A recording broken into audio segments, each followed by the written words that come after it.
बार बार तकरीरों में वजीर आजम साहब ने कहा है कि जम्मू कश्मीर को रियासत का दर्जा वापस मिलेगा। अभी तक बीजेपी में से कोई हमें समझा भी नहीं पाया कि रियासत का दर्जा हमसे छीना क्यों गया।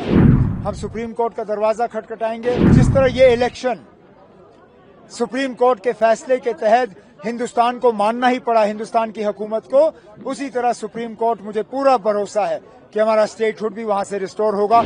कितनी कुर्बानी देनी होगी उसके खानदान को वजीर आजम साहब को साबित करने के लिए कि हम लोग जो हैं आइन के खिलाफ नहीं हैं।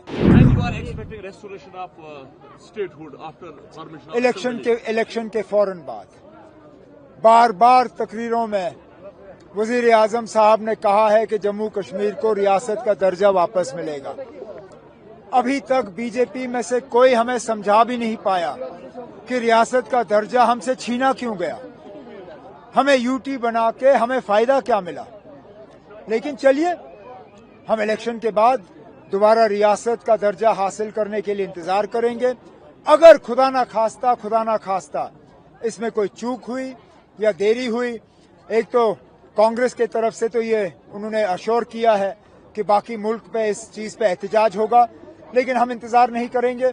हम सुप्रीम कोर्ट का दरवाजा खटखटाएंगे और जिस तरह ये इलेक्शन सुप्रीम कोर्ट के फैसले के तहत हिंदुस्तान को मानना ही पड़ा, हिंदुस्तान की हुकूमत को, उसी तरह सुप्रीम कोर्ट, मुझे पूरा भरोसा है कि हमारा स्टेटहुड भी वहां से रिस्टोर होगा, अगर कि मोदी सरकार ने हमें नहीं दिया। मोदी जी बड़ा के खिलाफ लोग हैं। रैली में कहा कि एनसी कांग्रेस जो है ये एनिमीज है कॉन्स्टिट्यूशन के। और अब कितनी बार हम हल्फ उठाएं, कितने ओथ लें, कितने साथियों को हम कुर्बान होते देखें, क्योंकि हमने मुल्क के आइन के खिलाफ बात नहीं की।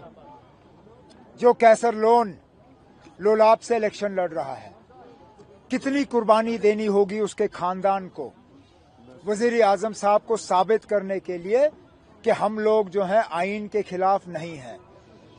ये लोग, और अगर हम आइन के खिलाफ हैं तो मुझे बताइए ना, जब इनको हमारी जरूरत पड़ी थी वाजपेयी साहब के दौर में, तब हमारी जरूरत क्यों ली?